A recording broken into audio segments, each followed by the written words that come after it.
Hey guys, this is Connor with Barnett Tooling Company.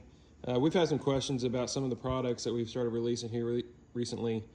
The first one to show you guys is the hood latch release button. It is this button right here. Let's see if I can get it to zoom up and not mess up here.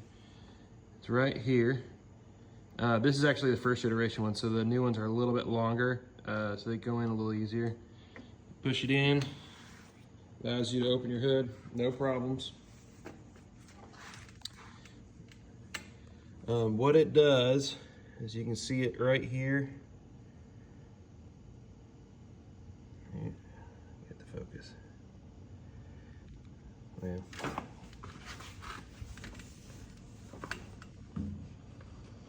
There we go. So this button slides over the top of the rod right here.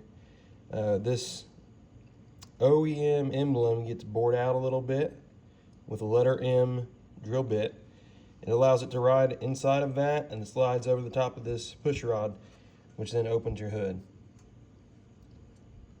If you guys have any questions, just get a hold of us at wbarnett@barnetttoolingco.com. Thanks.